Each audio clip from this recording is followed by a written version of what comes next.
Hey guys hi. सो पिछली class में हमने बेसिक अंडरस्टैंडिंग समझा था एकदम आसान भाषा में कि जीन क्या है, रेसिपी है, रेसिपी के ऑल्टरनेटिव फॉर्म्स हो सकते हैं, इसी ऑल्टरनेटिव फॉर्म को आप अलील कहते हो। फिर हमने क्या समझा कि अगर ऑल्टरनेटिव फॉर्म की रेसिपी है तो ऑल्टरनेटिव फॉर्म के डिशेस भी होंगे। हमने समझा कि अगर बिहारी पालक पनीर और राजस्थानी पालक पनीर में कोई फ़र्क है विधि में बनाने के रेसिपी में, तो बिहारी पालक पनीर और राजस्थानी पालक पनीर का स्वाद का भी थोड़ा फर्क होगा। ठीक है, इसी फर्क को हमने बोला that they are called traits. अब इसका बायोलॉजिकल एग्जाम्पल क्या हो सकता है? हाइट। हाइट कैरेक्टर है। अब हाइट कैरेक्टर है तो उसके ऑल्टरनेटिव फॉर्म क्या हो सकते हैं? लंबे टॉल, छोटे डॉर्फ। तो ये टॉल और डॉर्फनेस ट्रेट कहलाएंगे। आई कलर कैरेक्टर है तो उसके ट्रेड्स क्या हो सकते हैं? Black, brown, blue, green, mixture. तो ह्यूमन बॉडी या कोई भी ऑर्गेनिज्म में हजारों कैरेक्टर्स हैं और उन हजारों कैरेक्टर्स के सारे ट्रेड्स को मिला लो तो कई हजारों ट्रेड्स भी हैं। क्या हम सारे कैरेक्टर्स और ट्रेड्स के बारे में जानते हैं? नहीं, ये एक बात है ना। एक चीज मैं अभी क्लियर कर दूं, देखो बेटा, रेसिपी ऑफ कोर्स जीन है, बट कोई भी रेसिपी एब्सोल्यूट नहीं होती। कुछ ऐसे समझो, बिहारी पालक पनीर बनाने की एक विधि है और वो विधि जब फॉलो, एक रेसिपी है तो जब फॉलो होगी तो एक बिहारी पालक पनीर बन जाएगा। अब पालक पनीर बनाने समय कितना आंच रखना है, कितना हीट रखना है, that is decided by the cook, है ना। कुक ज्यादा रख सकता है, कम रख सकता है, डिपेंडिंग अपॉन क्या रिक्वायरमेंट है, नमक स्वाद अनुसार, है ना। ठीक वैसे ही जीन्स रेसिपी जरूर हैं, बट ये रेसिपी कब एक्सप्रेस होंगी, कितना एक्सप्रेस होंगी, ये कई बार इन्वायरमेंट डिसाइड करता है। इसीलिए genes in a way are limits, है ना। जीन लिमिट्स हो सकती हैं, हायर लिमिट, लोअर लिमिट। वो एब्सोल्यूट ट्रूथ नहीं है। मतलब कि मान लीजिए मेरे पास टॉल हाइट का जीन है तो मेरे ग्रोथ हार्मोन ज्यादा प्रोड्यूस होने चाहिए, मुझे लंबा होना चाहिए था, बट बचपन में मुझे न्यूट्रिशन नहीं मिला, एग्जाम्पल। तो जब न्यूट्रिशन नहीं है तो मेरे बोन्स कैसे ग्रो करेंगे? ग्रोथ हार्मोन कितना भी मैसेज दे दे बोन्स को ग्रो करने का, बट मैंने बचपन में कैल्शियम नहीं खाता था तो कैसे ग्रोथ होगा? So genes are only the limits and genes certainly influence characters, they certainly code for the characters, लेकिन वो एक फिक्स्ड ब्लूप्रिंट नहीं है। कई बार लोग बोलते हैं DNA is the blueprint of the character. देखो बेटा, ब्लूप्रिंट को एग्जैक्टली फॉलो करना, ब्लूप्रिंट क्या होता है? नक्शा। नक्शा को एग्जैक्टली फॉलो किया जाता है, बट आपने सुना होगा ना, नक्शा बनने के बाद आपका मन होता है कि सीढ़ियों का कलर देखो बाकी नक्शे से थोड़ा अलग कर देना। ठीक वैसे ही इन्वायरमेंट भी एक बहुत बड़ा फैक्टर होता है। ठीक है, ये कॉम्प्लेक्सिटी आप आगे जाके समझोगे। अभी हम वापस आएंगे हमारे चैप्टर पे और आगे बढ़ने की कोशिश करेंगे। सो पिछली क्लास में हमने character, trait, gene, allele, homozygous, heterozygous, ये चीजें समझ ली थी। ठीक है, अब कुछ आगे की चीजें समझते हैं। What is P generation, F1 generation और F2 जनरेशन? देखो, जब मेंडल अपना एक्सपेरिमेंट कर रहे थे तो उन्होंने कई जनरेशंस तक एक्सपेरिमेंट किए। ठीक है, तो जिस जनरेशन से कहानी शुरू हुई, जिस जनरेशन से उनका एक्सपेरिमेंट शुरू हुआ, उसे बोला गया पी जनरेशन। कुछ ऐसे समझ लो कि मान लेते हैं एक इंसान था राम, और राम की फैमिली को हम फॉलो कर रहे हैं कि उसके फैमिली में कितने बच्चे हुए और उन बच्चों के कितने बच्चे हुए। राम का जन्म हुआ था 1605 में, तो राम के जो बच्चे हुए होंगे, शायद राम के सन्स ऑफ राम 1630s में हुए थे। सन्स ऑफ राम की फिर शादी हुई, right, and sons of Ram के जो सन्स हुए यानी ग्रैंड सन्स ऑफ राम, उनका जन्म हुआ 1660 में। फिर ग्रैंड सन्स ऑफ राम के भी बच्चे हुए, उनका जन्म हुआ 1690 में। तो यहां पे कई सारे जेनरेशंस बन गए, है ना। ये हो गया हमारा पी जनरेशन। क्यों? क्योंकि हमने स्टडी कहाँ शुरू की? हमने स्टडी शुरू की राम से। राम के जो बच्चे हुए उनको कहा गया F1 generation, first filial. Filial शब्द आता है फ्रांस के फ्रेंच भाषा से। ओके, सो F1 मीन्स फर्स्ट सन्स। अब राम के जो बच्चे थे उनके जो बच्चे हुए वो हो गए F2, इसी तरह F3, इसी तरह F4। So P generation, F1 generation, F2 generation, F3 generation and so on, ये उन जनरेशन हैं जो मेंडल ने फॉलो की। हम देखेंगे मेंडल ने क्या और कब तक फॉलो किया और किस तरीके से किया। अब डोमिनेशन और रिसेसिवनेस। वैसे तो डोमिनेशन और रिसेसिवनेस हम समझेंगे, बट अभी एक्सपेरिमेंट के लिए हमें एक ब्रीफ आइडिया होना चाहिए। So what is the domination? मान लीजिए, जैसे कि मैंने पिछले बार बोला था कि मेरे पास एक BPP है, Bihari recipe of palak paneer, and एक RPP है, राजस्थानी रेसिपी ऑफ पालक पनीर। शायद फॉर सम रीजन मुझे बिहारी पालक पनीर खाने में ज्यादा मजा आता है, मान लेते हैं। तो मैं हर बार जब तक मेरे पास चॉइस होगी तब तक मैं बिहारी पालक पनीर ही बनाऊंगा।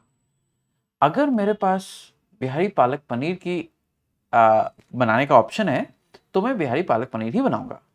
तो मैं बोलूंगा कि देखो, Bihari palak paneer is a dominant choice of trade. मैं राजस्थानी पालक पनीर तभी बनाऊंगा जब मैं बिहारी पालक पनीर नहीं बना सकता। मान लेते हैं, बस एग्जाम्पल दे रहा हूं मैं, इसको किसी और एंगल में लेकर मत जाना, बस एग्जाम्पल दे रहा हूं। सो राजस्थानी पालक पनीर मैं तब बनाऊंगा जब मैं बिहारी पालक पनीर नहीं बना सकता। ओके, सो उस केस में क्या होगा? उस केस में हम बोलेंगे Rajasthani palak paneer is recessive, right. सो अगर मेरे पास दो तरह के अलील्स हैं, एक ऐसा अलील हो सकता है जिसकी सिंगल कॉपी ये इंश्योर कराएगी कि वो ट्रेट एक्सप्रेस हो। मान लीजिए, अगर टॉलनेस, मेरे पास टॉलनेस का फैक्टर है और ये अलील है, और मेरे पास ड्वार्फनेस का भी फैक्टर है, मेरे पास दोनों फैक्टर है। शायद मॉम से, मदर से मुझे टॉलनेस का फैक्टर मिला और फादर से मुझे ड्वार्फनेस का फैक्टर मिला। लेकिन जब तक टॉलनेस की एक भी फैक्टर मेरे पास है तो मेरा बॉडी टॉल होगा। तो हम बोलेंगे tall is the dominant trait. और कोई इंसान डॉर्फ तब होगा जब उसके पास दोनों फैक्टर्स डॉर्फ के होंगे, उसके पास टॉलनेस का एक भी फैक्टर ना हो, सिर्फ और सिर्फ उसी केस में वो डॉर्फ हो सकता है। तो बोलेंगे dwarf is a recessive trait. So dominant trait और रिसेसिव ट्रेट का क्या मतलब है? जिस ट्रेट को एक्सप्रेस होने के लिए उसके अलील का होमोजाइगस होना जरूरी है, that is a recessive trait. ठीक है? So factor could dominate over the other in the progeny. The dominating factor is written as the capital letter of the trait. ये एक डिनोमिनेशन है जो अब आपकी एनसीईआरटी और बहुत जगह हम फॉलो करते हैं। अगर टॉलनेस एक डोमिनेंट ट्रेट है तो टॉलनेस के फर्स्ट लेटर से उसको रिप्रेजेंट किया जाता है। तो टॉलनेस को रिप्रेजेंट करेगा बिग टी, ड्वार्फनेस को रिप्रेजेंट क्या करेगा? Small T, not D, small T. क्यों? इस तरीके से लिखने से मुझे पता चल जाता है कि ट्रेट डोमिनेंट कौन सा है। तो आगे चलते हुए हम इसी नोटेशन को फॉलो करेंगे। ठीक है? So the factor believed to be present in parent but not expressed in offspring, that is recessive। जो फैक्टर मेरे पेरेंट में था बट मेरे अंदर एक्सप्रेस नहीं हुआ, क्योंकि उसके एक्सप्रेशन के लिए मेरे पेरेंट से मुझे दोनों वही सेम कॉपी मिलना चाहिए। अगर मेरे पास एक भी टॉलनेस का अलील आ गया तो मैं टॉलनेस को ही एक्सप्रेस करूंगा। तो tallness becomes a dominant trait and dwarfness becomes a recessive trait. ठीक है? तो ये बेसिक टर्म्स हैं, आगे कुछ और टर्म्स ऐड करेंगे। तो मेंडल ने अपना कहानी बहुत सिंपल रखा। उन्होंने अनगिनत कैरेक्टर्स नहीं स्टडी किए। उन्होंने सोचा कि भाई सिर्फ 7 कैरेक्टर्स स्टडी करते हैं। अब दीज 7 कैरेक्टर्स इन्होंने इन्हीं कैरेक्टर्स को क्यों चूज किया? They were available in highly contrasting forms.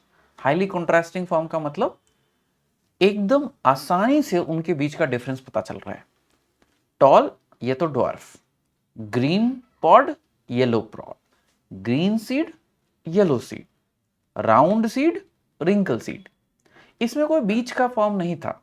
ऐसा नहीं था कि big seed, medium seed, small seed, नहीं, उसको मेंडल ने स्टडी नहीं किया। मेंडल ने ऐसे ही कैरेक्टर्स चुने जो हाईली कॉन्ट्रास्टिंग फॉर्म्स में अवेलेबल थे।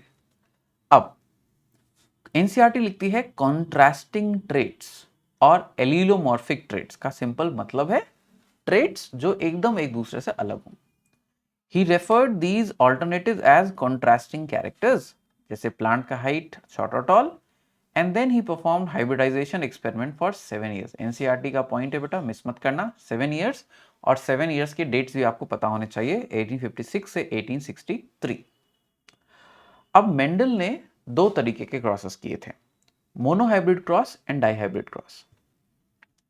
हाइब्रिड क्या है, मोनो क्या है? हाइब्रिड मतलब मिलाना। तो मेंडल ने पी जनरेशन से जब शुरुआत की और जब वो हाइट ऑफ द प्लांट को पढ़ रहे थे तो उन्होंने एक टॉल पी प्लांट को एक छोटे पी प्लांट से क्रॉस किया था, और इस क्रॉस के समय वो सिर्फ और सिर्फ हाइट ऑफ द प्लांट को ऑब्जर्व कर रहे थे।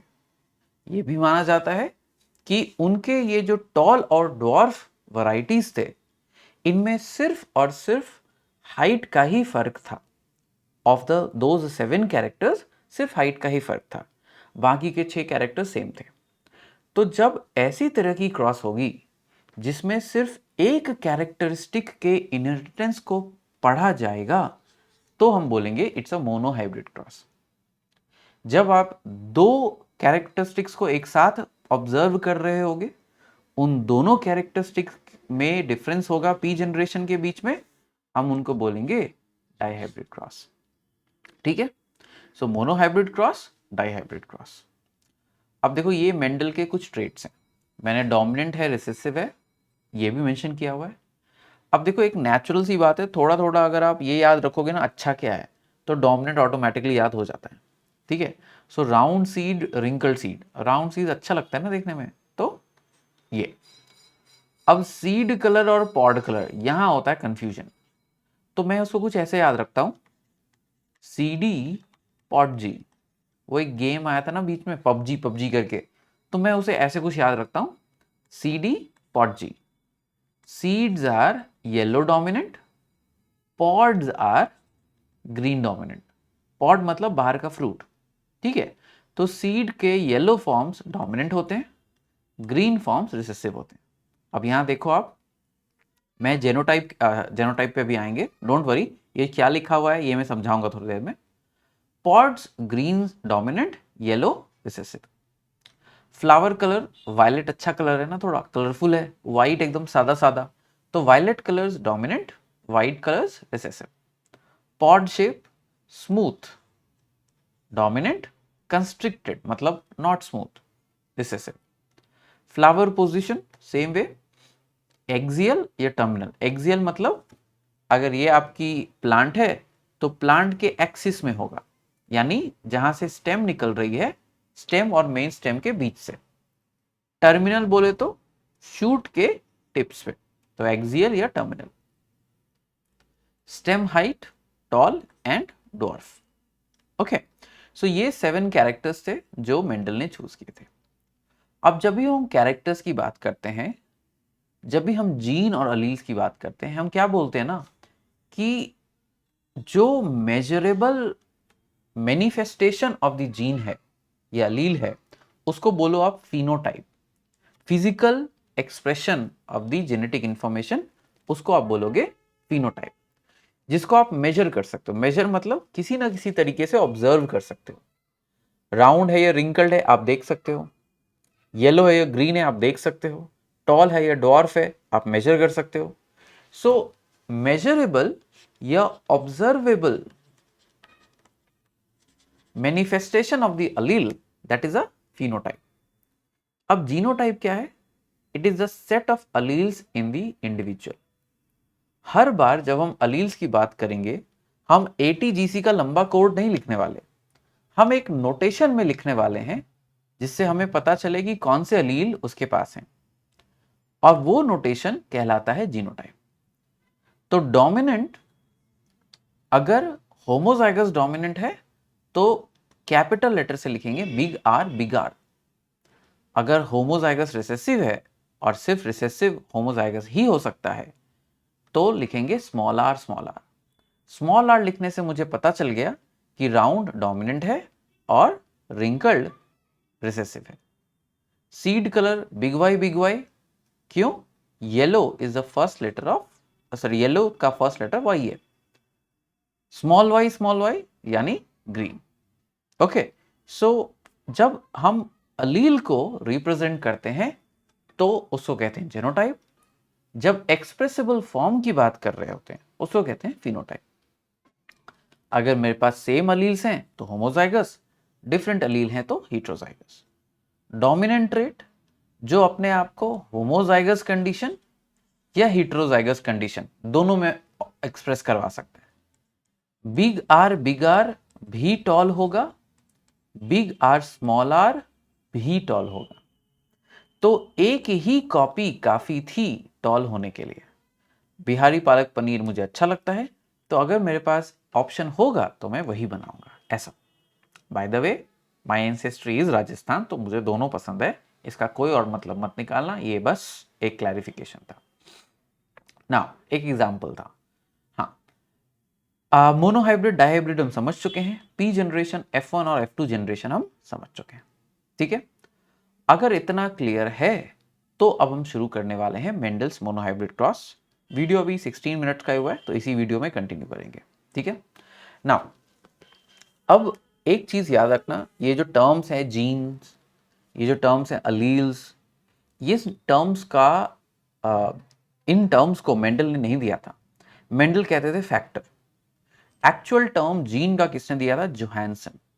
Okay, the other term of like genetics, allele, homozygous, heterozygous, F1, F2, ये देने वाले साइंटिस्ट थे विलियम बटेसन। आपको ये दोनों याद रखना है, स्पेशली जोहानसन तो याद रखना है। सो जोहानसन ने टर्म दिया था जीन, ना कि मेंडल ने। अदर टर्म्स विलियम बटेसन ने दिया था। ओके, नाउ अब हमें लिखना है जीन्स, अलील्स और एक्सपेरिमेंट क्या था, कैसे किया गया था और क्या किया गया था। अब जब हम जीन्स के बारे में, फिनोटाइप्स के बारे में लिखते हैं तो दो तरीके होते हैं लिखने के। एक तरीका क्या है कि हमने पहले लिखा कि मान लो, अब यहां पे आपकी नोटबुक निकल जानी चाहिए, P generation tall was crossed with dwarf.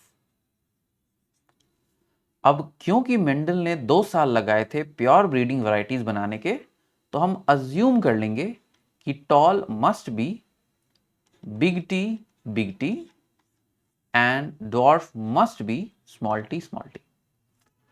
अब जब ये पी जनरेशन है तो ये गैमीट बनाएगा। गैमीट हमेशा कोई एक ही होता है, ये मैं अज्यूम करके चल रहा हूं कि आपको पता है, हालांकि मेंडल ने इसे प्रूव किया था और मैं इसको समझाऊंगा, डोंट वरी। सो टॉल से एक ही तरह के गैमीट आ सकते हैं, बिग टी। डॉर्फ से एक ही तरह के गैमीट आ सकते हैं, स्मॉल टी। और जब मैं इनका फर्टिलाइजेशन कराऊंगा, जाइगोट बनेगा और फिर से फर्स्ट जनरेशन बनेगी, तो ऐसे एरो देके मैं इसको रिप्रेजेंट कर सकता हूं। और मैंने फिर लिखा बिग टी स्मॉल टी, और ये सारे के सारे मुझे मिले थे टॉल। तो जब मैं इस तरीके से एरो से रिप्रेजेंट करता हूं तो ये एक तरीका है। इसका एक और तरीका है रिप्रेजेंटेशन का, उसको कहते हैं पनेट स्क्वायर। अभी हम पनेट स्क्वायर भी देखेंगे। पनेट स्क्वायर में ऐसे स्क्वायर बनाते हैं और पॉसिबल गैमीट्स जो होता है वो यहां लिखते हैं, और फिर गैमीट के बीच में ऐसे क्रॉस कराते हैं। हर एक डब्बे में दोनों को मिला के लिख दिया, इसको मिलाया, इसको मिलाया, यहां लिखा। सेम वे में इसको मिलाया, इसको मिलाया, यहां लिखा, सेम वे में इसको मिलाया, इसको मिलाया, इधर लिखा, एंड फाइनली इसको मिलाया, इसको मिलाया, इधर लिखा। तो ये कराने वाले इंसान थे रेजिनाल्ड सी पनेट, एक ब्रिटिश जेनेटिसिस्ट थे, उन्होंने ये तरीका दिखाया था। तो हमारे पास दो तरीके होते हैं ये काम करने के, और हम कोई भी तरीका इस्तेमाल कर सकते हैं। ठीक है ना, इससे पहले कि हम ये चीजें लिखें, हम क्या करेंगे, हम मेंडल की तरह जाएंगे, कि मेंडल को तो नहीं पता था ना जीन और अलील और फैक्टर के बारे में। तो हम पहले क्या करेंगे, हम देखेंगे कि मेंडल ने अगर किया तो मेंडल ने क्या लॉजिक लगाया, चीज़ों को कैसे समझने की कोशिश की। ठीक है, अगर हम मेंडल की नज़रों से देखेंगे तो हमारा लॉजिक एकदम क्लियर होगा। ठीक है, चलो सबसे पहले कहानी शुरू होगी पी जनरेशन से, यानी पेरेंटल जनरेशन से। अब मेंडल को नहीं पता इस पेरेंटल जनरेशन के फैक्टर्स क्या हैं। मेंडल साइंटिस्ट की तरह काम कर रहे हैं, कुछ भी अज्यूम नहीं करना चाहते, तो इसलिए मैंने भी डब्बा खाली छोड़ा है, मुझे नहीं पता। तो उन्होंने एक P plant with violet flower को क्रॉस किया एक P plant with white flower. Picture आपको दिखा रहा है क्या फर्क है। ठीक है, आप टॉल डॉर्फ प्लांट को भी ले सकते हो, कोई फर्क नहीं पड़ता। उन्हें नहीं पता कि इनका जेनोटाइप क्या है, बट उन्होंने वायलेट प्लांट को व्हाइट प्लांट के फ्लावर की तरह के साथ क्रॉस कर दिया। अब बिफोर मेंडल एक्सपेरिमेंटेशन जो थ्योरी थी वो क्या थी, ब्लेंडिंग इनहेरिटेंस, यानी पेरेंट के ट्रेट्स मिल जाते हैं और जो बच्चे का ट्रेट है वो समवॉट इन मिडिल होता है। अगर ब्लेंडिंग इनहेरिटेंस होता तो आप क्या एक्सपेक्ट करते, F1 के जो सीड्स हैं जिनसे प्लांट अगर हम बनाएंगे तो किस तरह के फ्लावर्स मिलने चाहिए। अगर ब्लेंडिंग इनहेरिटेंस था, अगर था, तो फ्लावर्स ना वायलेट होने चाहिए थे ना वाइट होने चाहिए थे, बीच का कुछ होना चाहिए था। बट मेंडल को ऐसा मिला क्या, नहीं मिला। मेंडल को क्या मिला, सारे के सारे F1 वैरायटीज, सारे के सारे F1 varieties violet flowers bear करते थे। सारे F1 वैरायटीज के पास वायलेट फ्लावर्स है, ऑलमोस्ट सारे। ठीक है, मैं ऑलमोस्ट क्यों कह रहा हूं, आऊंगा थोड़े समय में। ठीक है, तो सारे F1 पी प्लांट्स के पास वायलेट फ्लावर्स थे। अब अगर आप ये देखते हो तो आप क्या बोलोगे कि भाई देखो, इसका एक ही मतलब हो सकता है कि जो वायलेट ट्रेट है वो डोमिनेंट है।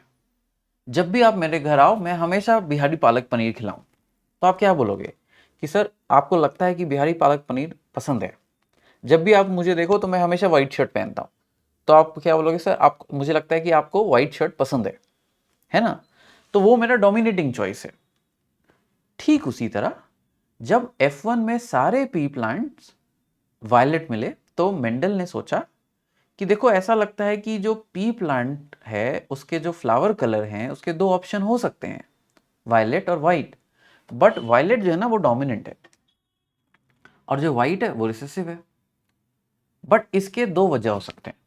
अब वो दो वजह क्या है, मैं हमेशा वाइट ही क्यों पहनता हूं, इसके दो वजह हो सकते हैं। पहला, मेरे सारे शर्ट्स वाइट ही हैं, मेरे पास कोई और कलर है ही नहीं, इसलिए मैं वाइट पहनता हूं।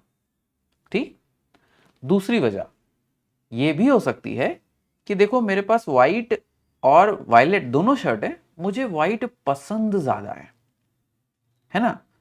सो there is one of the two choices are possible. Mendel ने भी कुछ ऐसा ही सोचा कि देखो F1 जो है वो सारे के सारे वायलेट आए, इसका दो रास्ता हो सकता है। कि इसका एक रास्ता हो सकता है कि एक प्लांट ने वायलेट वाला फैक्टर दिया, दूसरे प्लांट ने व्हाइट वाला फैक्टर दिया। F1 के पास वायलेट फैक्टर और व्हाइट फैक्टर दोनों हैं, बट वायलेट ने व्हाइट के ऊपर डोमिनेट कर लिया और वायलेट एक्सप्रेस हो गया। ओके, दूसरी बात ये तो एक पॉसिबिलिटी है। दूसरी पॉसिबिलिटी क्या है, वायलेट पास ही नहीं हुआ है ना। तो डोमिनेशन दो वजह से हो सकता था, एक तो पास नहीं हुआ, दूसरा पास हुआ बट एक्सप्रेस नहीं हुआ। अब मेंडल को वो भी तो पता करना था कि क्या हो रहा है यहाँ पे, राइट।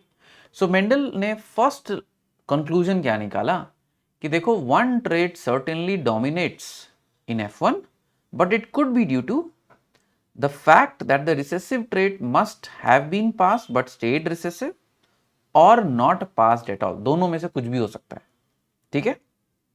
बट पास हो या ना हो, एक्सप्रेस हो या ना हो, एक चीज तो यहीं से कंफर्म थी, that traits are discrete. Discrete बोले तो अलग अलग। मैं अगर व्हाइट शर्ट ही रोज पहन रहा हूं, बीच का कोई कलर नहीं पहन रहा हूं, दैट मीन्स मेरा शर्ट कलर में कोई मिक्स नहीं कर सकता। या तो व्हाइट पहनूंगा या तो ब्लैक पहनूंगा। शर्ट कलर चेंज बीच रास्ते में नहीं कर सकता, ग्रे नहीं बन सकता। सो मेंडल ने भी कुछ ऐसा बोला कि ब्लेंडिंग इनहेरिटेंस की जो थ्योरी है भाई, वो तो नहीं है। क्यों? क्योंकि मेरे सारे प्लांट्स को वायलेट फ्लावर मिला, वायलेट ही मिला, बीच का कुछ नहीं मिला। So factors are discrete. अब डोमिनेशन वॉज श्योर, बट ये डोमिनेशन किस वजह से आई? ट्रेट पास नहीं हुआ या ट्रेट का फैक्टर पास हुआ, एक्सप्रेस नहीं हुआ। तो इसके लिए एक और फर्दर एक्सपेरिमेंटेशन की जरूरत थी। तो मेंडल ने क्या बोला कि देखो, मैं क्या करूंगा ना, मैं सेल्फिंग करूंगा। सेल्फिंग क्या होता है? उसी F1 प्लांट के एंथर से स्टिग्मा को ट्रांसफर कर दिया गया पॉलन। सो बाइसेक्सुअल फ्लावर्स हैं, हर एक फ्लावर के पास स्टेमन है मेल और पिस्टिल है फीमेल। सो स्टेमन के एंथर से पॉलन उठाया, उसी फ्लावर के पिस्टिल में स्टिग्मा पे पॉलन को झाड़ दिया, और झाड़ने के बाद बैग कर दिया कि बाहर से कोई कंटेमिनेशन ना आ जाए। अब इंतजार किया कि चलो सीड्स आने देते हैं, है ना, रिप्रोडक्शन कंप्लीट होने देते हैं, सीड्स आने देते हैं, सीड्स को दोबारा प्लांट करेंगे, और जब नई जनरेशन आएगी, F2 जनरेशन आएगी, तो देखेंगे कि कैसे प्लांट्स आए। अब F2 जनरेशन जब आई तो मेंडल को क्या दिखा भाई? 75% of the plants they have violet flowers, 75। But 25% of the plants they are white। 75% violet है, 25% वाइट है। अब 25% तो कोई छोटा नंबर नहीं है, 25 है, 2.5 तो नहीं। अगर 25% of the plant white colour के फ्लावर दे रहा है, जबकि पेरेंट के पास तो वाइट फ्लावर दिखे ही नहीं थे या ना के बराबर दिखे थे, तो इसका एक ही मतलब हो सकता है कि पेरेंट के पास वाइट का फैक्टर पास जरूर हुआ था, बट वाइट का फैक्टर रिसेसिव एक्सप्रेशन दिखाता है, वो है, एक्सप्रेस नहीं हुआ, क्योंकि उसके एक्सप्रेशन के लिए दोनों फैक्टर्स का वाइट होना जरूरी है। मेंडल ने यहां एक तीर से दो निशाने किए। दो निशाने क्या? कि ये 25%, ध्यान से सुनना यहां पे, ये 25% वाइट इसलिए है क्योंकि इसको दोनों ही एंथर और स्टिग्मा से वाइट वाला फैक्टर मिला। और अगर इसके पास दो कॉपीज हैं, इसका मतलब पेरेंट के पास भी दो कॉपीज थी, यानी सबके पास दो कॉपीज होते हैं। एंड डोमिनेशन या रिसेसिव नेचर पास होने या ना होने पर निर्भर नहीं करता। पास तो दोनों होंगे, लेकिन आउट ऑफ द टू अगर डोमिनेशन है तो एक का एक्सप्रेशन ही काफी है, एक अलील का वो डोमिनेंट ट्रेट होना काफी है। लेकिन रिसेसिव तभी एक्सप्रेस होगा जब दोनों के दोनों कॉपीज रिसेसिव वाले हों। ये अभी उनके दिमाग में चल रही थी खिचड़ी, ठीक है, कि 25% वाइट क्यों है? क्योंकि उसके पास दो कॉपीज हैं और दोनों कॉपीज वाइट हैं। बट अगर 25% को जस्टिफाई करना है तो कुछ मैथमेटिकली ये 25 वैल्यू मेरे पास आनी चाहिए। तो मेंडल बायोलॉजिस्ट जरूर थे, बट उनको मैथ्स में भी बड़ा मन आता था। तो उन्होंने बोला कि देखो मैं मैथमेटिकली इसको प्रूव करके दिखाऊंगा, ठीक है। तो मेंडल ने बोला ऐसा मान के चलो कि the parent was big T, P generation was big T, and the white colored flowers were small t. जब बिग टी और स्मॉल टी ने गैमीट्स बनाए तो ये गैमीट्स टोटल पास ऑन होके आपका F1 बनाया, and F1 was big T small T, उसके पास दोनों गैमीट्स हैं। अब जब बिग टी और स्मॉल टी ने गैमीट्स बनाए तो कुछ यूं हुआ होगा, जब मैंने बिग टी स्मॉल टी को बिग टी स्मॉल टी से क्रॉस किया तो कुछ ऐसा हुआ होगा, ये बिग टी और ये बिग टी ऐसे आए होंगे, ये big T, sorry let me change the colour, ये बिग टी और ये स्मॉल टी कुछ ऐसे आए होंगे, ठीक उसी तरह ये स्मॉल टी एंड ये बिग टी कुछ ऐसे आए होंगे, and last but not the least ये स्मॉल टी और ये स्मॉल टी कुछ ऐसे आए होंगे। अब क्योंकि ये जो 25% कैटेगरी है इसके पास बिग टी की एक भी कॉपी नहीं है, तो इसके पास एक ही ऑप्शन था कि भाई व्हाइट बन जाओ। सो इट मीन्स कि all of us have 2 copies. अब देखो कैसे सारी चीजें लिंक हुई। उन्होंने क्या कंक्लूड किया, हमारे पास 2 फैक्टर्स होते हैं, लेकिन जब ये 2 फैक्टर गैमीट फॉर्म कर रहे होते हैं, पॉलन या एग, 2 फैक्टर्स में से सिर्फ एक फैक्टर आगे जाता है। इसीलिए यहां पे बिग टी स्मॉल टी दोनों था दोनों के पास, लेकिन जब ये लोग गैमीट फॉर्म कर रहे थे तो या तो बिग टी देंगे या तो स्मॉल टी देंगे। अब रैंडमली क्योंकि मैं इनके बीच में मेटिंग करा रहा हूं, तो बिग टी स्मॉल टी हर पॉसिबल रैंडम कॉम्बिनेशन में कंबाइन होंगे, and as a result 25% chance है कि मेरा कॉम्बिनेशन कैसा होगा, स्मॉल टी होगा। तो मैथमेटिकली उन्होंने इसे जस्टिफाई कर दिया कि देखो 25% लोग मैथमेटिकली वाइट होने चाहिए थे और मुझे 25% लोग मिले, ठीक है।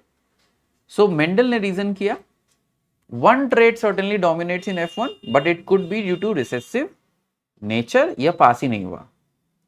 ऑल्सो फैक्टर्स डिस्क्रीट होते हैं, दे आर ईदर प्रेजेंट और एब्सेंट। फिर उन्होंने क्या रीजन किया कि देखो अगर 25% of the plants white recessive trait दिखा रहे हैं, इसका मतलब वो ट्रेट पेरेंट के पास था बट एक्सप्रेस नहीं हुआ। सो F1 must have had the factors for both but it did not express it, वो एक्सप्रेस नहीं कर सकता। और अगर F1 के पास दोनों था, इसका मतलब जब वो उन्होंने गैमीट फॉर्म किया तो ये जो फैक्टर्स थे ये सेपरेट हो गए। सो सेपरेट होने के बाद 25% प्लांट्स को स्मॉल टी मिला दोनों पेरेंट से, as a result 25% of the plants are white, ठीक। और इसका यह भी मतलब है कि एक ट्रेट डोमिनेंट है और एक ट्रेट रिसेसिव है, ओके। अब ब्रिलियंस देखो मेंडल की, अगर गैमीट फॉर्मेशन के दौरान 2 में से एक ट्रेट का फैक्टर ही गैमीट के पास जा रहा है, यानी there should be a mechanism to separate the factors. तो बेसिकली कहने का मतलब है गैमीट फॉर्मेशन एक स्पेशल सेल्यूलर इवेंट से होता है और ये सेल्यूलर इवेंट आपके फैक्टर्स को अलग अलग कर देता है। इसेंशियली मेंडल ने मियोसिस को प्रेडिक्ट कर दिया 20-30 साल पहले, मियोसिस के प्रोड्यूस होने के समझने के 20-30 साल पहले। सो F1 was forming gamete, factors must be separated और segregated. तो ऐसा जब होगा सिर्फ तभी 25% प्लांट को दोनों ही पेरेंट से स्मॉल टी मिला होगा. ओके, ये आपको समझना होगा. उसी सेम चीज को मैंने यहां पे डिजिटली लिखा हुआ. ये सेम एनसीईआरटी मैप्ड है. By the way NCERT mapped अब as a spiral bound copy भी अवेलेबल है on the website shantasonasingh.com. Amazon पे अभी अवेलेबल होने में थोड़ा समय लग रहा है because of certain logistical issues अभी भी चल रहे हैं. बट आप मेरी वेबसाइट विच इज shantasonasingh.com और sonasingh.com सेम, आप वहां से खरीद सकते हैं. And right now I have combined both 11th and 12th की book in a way combined as in दोनों साथ है at a reduced price. So if you buy at from the website, it will be available much cheaper than Amazon. So आप वहां से directly order कर सकते हो. Okay. Now coming back to this. So big V इसका genotype, small v इसका genotype. अब हमने क्या किया, हर possible combinations किए. बिग वी के दो फैक्टर्स सेपरेट हुए, बट वो दो फैक्टर्स डिट्टो सेम है क्योंकि होमोजाइगस था. मेंडल ने 2 साल स्पेंड किया था उन्हें प्योर ब्रीड बनाने के लिए. लेकिन जब ये बिग वी और स्मॉल बी कंबाइन होंगे, सारे के सारे बिग वी स्मॉल बी थे. So big we small B होने के कारण सारे के सारे प्लांट्स वायलेट हुए.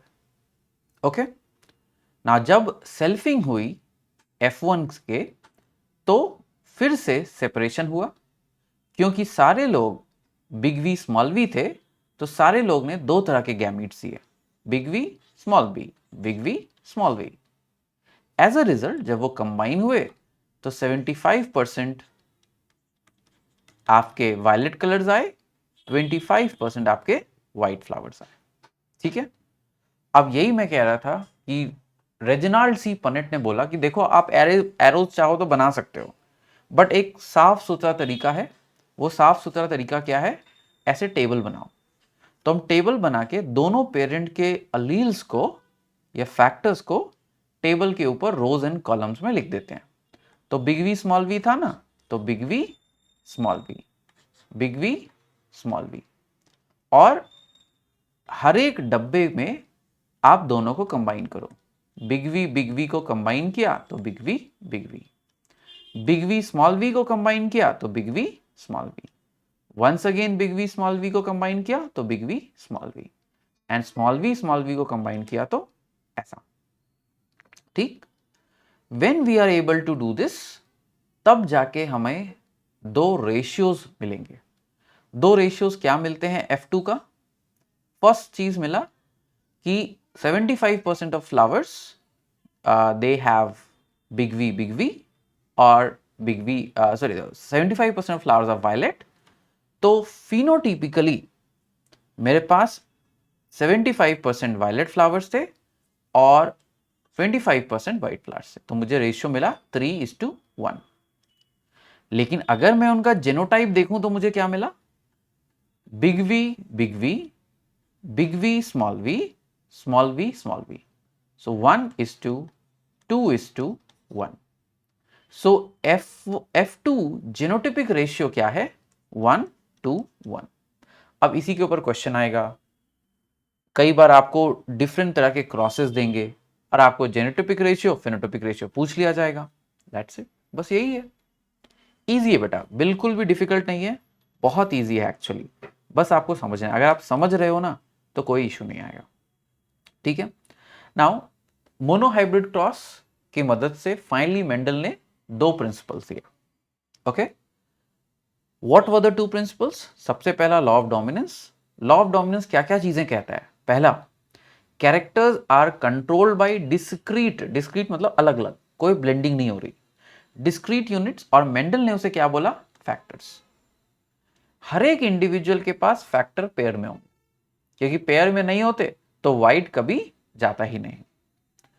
इन a dissimilar pair of factor, अगर मेरे पास डिसिमिलर पेयर है, डिसिमिलर मतलब big V and small V है, तो जो अपने आप को एक्सप्रेस कर लेगा वो ट्रेट आपका डोमिनेटिंग ट्रेट कहलाता है.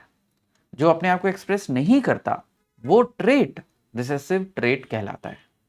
मैं बार बार ट्रेट को डोमिनेंट और रिसेसिव कह रहा हूं, अलील को डोमिनेंट और रिसेसिव नहीं कह रहा हूं, और आपको भी ये प्रैक्टिस का ध्यान रखना चाहिए। इसका रीजन आप कुछ समय बाद समझेंगे जब हम बात करेंगे कॉम्प्लिकेटेड नेचर ऑफ जीन्स, जब हम प्लियोट्रोपी की बात करेंगे and will talk about level of examination, तो ये क्लियर हो जाएगा कि ऐसा बोलना जरूरी क्यों है दैट ट्रेट्स आर डोमिनेंट और रिसेसिव, नॉट अलील्स डोमिनेंट और रिसेसिव। ठीक है ना। दूसरा प्रिंसिपल था law of segregation. Law of segregation क्या कहता है कि जब गैमीट फॉर्म कर रहा होगा इंडिविजुअल, उसके दो फैक्टर्स सेपरेट हो जाएंगे and segregate into the gametes purely.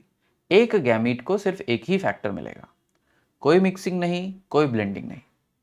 अब क्योंकि आपका gamete is pure for a particular character, तो इसीलिए इसको law of purity of gamete भी कहा जाता है। So first law, law of dominance, second law, law of segregation. ठीक है। अब देखो, कई लोग बाद में सवाल उठा सकते थे कि भाई आपने तो F2 तक किया, F3 का क्या, F4 का क्या? तो मेंडल ने अपने हाइपोथेसिस को कंफर्म करने के लिए F2 को भी सेल्फ पॉलिनेट किया। अब यहां पे दोबारा जाओ एक बार, self pollination of F2। F2 देखो किस तरह के लोग हैं। F2 big V big V, big V small V और स्मॉल वी है। यहां पे थोड़ा ध्यान देना, जब बिग वी वाले को सेल्फ पॉलिनेट करेंगे तो क्या होगा, सारे मुझे बिग वी ही मिलेंगे, है ना। स्मॉल वी वाले को सेल्फ पॉलिनेट करेंगे, सारे लोग मुझे स्मॉल वी ही मिलेंगे। लेकिन जब मैं बिग वी स्मॉल वी वालों को सेल्फ पॉलिनेट करूंगा तो क्या होगा, बिग वी स्मॉल वी वालों को सेल्फ पॉलिनेट करने का मतलब फिर से 75% वायलेट एंड 25% व्हाइट। इस बात का आपको खास ध्यान रखना पड़ेगा। यू हैव टू अंडरस्टैंड मैंने ये क्यों लिखा। बिग वी वाले हमेशा से वायलेट फ्लावर्स ही दे पाएंगे, ओके। स्मॉल वी वाले हमेशा से व्हाइट फ्लावर्स देंगे, बट जो आपके बिग वी स्मॉल वी वाले हैं वो 75% वायलेट फ्लावर्स देंगे और 25% व्हाइट फ्लावर्स देंगे। इसी बात को एनसीईआरटी क्या समझाती है कि देखो, आपको भी पता है कि मेंडल फैक्टर को देख नहीं सकते थे, वो बस फ्लावर के कलर को ऑब्जर्व कर सकते थे। अब मेंडल को नहीं पता कि उनका फ्लावर बिग वी है या बिग वी स्मॉल वी है। उनको क्या दिख रहा है, उनको दिख रहा है कि उनका फ्लावर वायलेट है।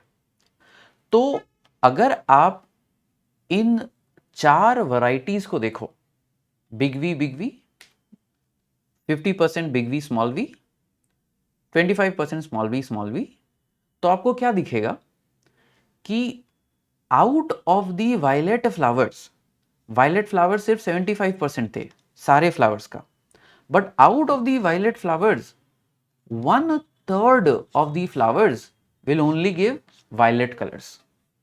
ध्यान से समझना यहां पे, out of the violet flowers, हम थोड़े समय के लिए व्हाइट को साइड रख देते हैं। Out of the violet flowers 1/3, violet flower सिर्फ इतने है ना, तो वायलेट फ्लावर्स का 1/3 फ्लावर, इसका 1 और इसका 2 मिला लो तो वायलेट हो गए टोटल 3 पार्ट्स, है ना। Out of the violet flowers 1/3 are big V. Mendel को बिग वी नहीं दिख रहा, बट मेंडल उसके क्रॉस का एक्सपेक्टेशन समझ सकते हैं। जब बिग वी को आप सेल्फिंग करोगे, वो आपको सिर्फ बिग वी ही दे सकता है। तो 1/3 of flowers never produced any white flowers, but 2/3 of the violet flowers, ये वाले 2/3 जो आपके बिग वी स्मॉल वी वाले 2/3 हैं, ये जो बिग वी स्मॉल वी वाले हैं, ये ये सेल्फिंग करने पर आपको दोनों तरीके के फ्लावर्स देंगे। और किस रेशियो में देंगे, 75% वायलेट, 25% व्हाइट। सो इस तरीके से मैथमेटिकली मेंडल ने प्रूव किया कि भाई देखो, इसका यही मतलब है दैट मैंने जो प्रिंसिपल्स दिए हैं वो सही है। ओके, नाउ एनसीईआरटी कहती है Mendel self pollinated the F2 white flower plants in F3 and F4 and got all white flower. And this makes sense, completely makes sense. White flowers are small v, तो उससे कुछ और मिलेगा ही नहीं. So ये और कंफर्म कर रहा है कि वो होमोजाइगस थे. He also wanted to find the genotypic ratio among violet flowers. जब उन्होंने ऐसा किया तो हमें पता है F2 में जो फ्लावर्स हैं दो तरह के हैं. किस तरह के? Big V 1/3 flowers, big V small V 2/3 flowers. तो बिग वी वाले फ्लावर्स हमेशा वायलेट फ्लावर्स देंगे. बिग वी स्मॉल वी वाले फ्लावर्स वो कैसे फ्लावर्स देंगे? They will bear flowers with once again, अगर हम बिग वी स्मॉल वी को बिग वी स्मॉल वी से क्रॉस करेंगे तो they will give the classical 75%, 25%. ठीक, लेकिन मेंडल यहां तक नहीं रुके, उन्होंने टेस्ट क्रॉस किया. टेस्ट क्रॉस कैसे करते हैं? टेस्ट क्रॉस मतलब रिसेसिव वाले पेरेंट के साथ मल्टीप्लाई क्रॉसिंग करा दो.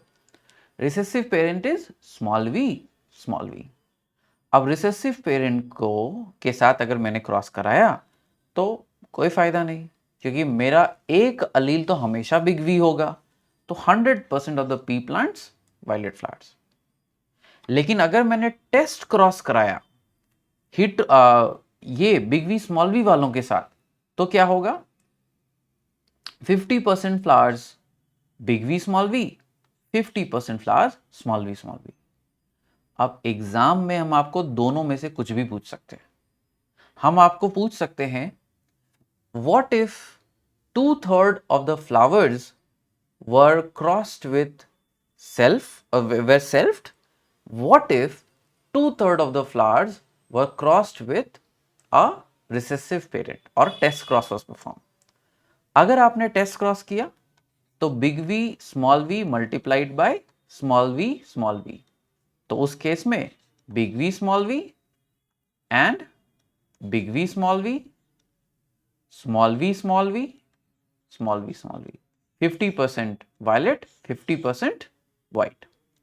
ये भी हम पूछ सकते हैं कि अगर बिग वी स्मॉल वी को सेल्फ किया गया होता तो क्या रिजल्ट आता? सेम 75%, 25%. तो बेस्ड ऑन क्या पूछा जा रहा है आपको उस तरीके से आंसर करना है. ठीक है, now I am stopping the video here. Next class में will go over some statements of NCERT and will start the dihybrid cross. Okay guys, once again, the NCERT mapped for grade 12 is available now on the website shantasonasingh.com और simply sonasingh.com. आप कहीं से भी उसे purchase कर सकते हो. Amazon पे भी जल्दी अवेलेबल हो जाएगा. तब तक के लिए use website is also cheaper. मुझे Amazon को नहीं देना पड़ता, hence it is cheap, right? So feel free to check in and yeah, सारे लेक्चर्स की लिस्ट वेबसाइट पे भी अपडेट हो रही है. रेगुलरली हर 1-2 हफ्ते में मैं अपडेट करता हूँ, so that you can follow every lecture right straight from the website. Okay, so take care, bye bye, will meet soon.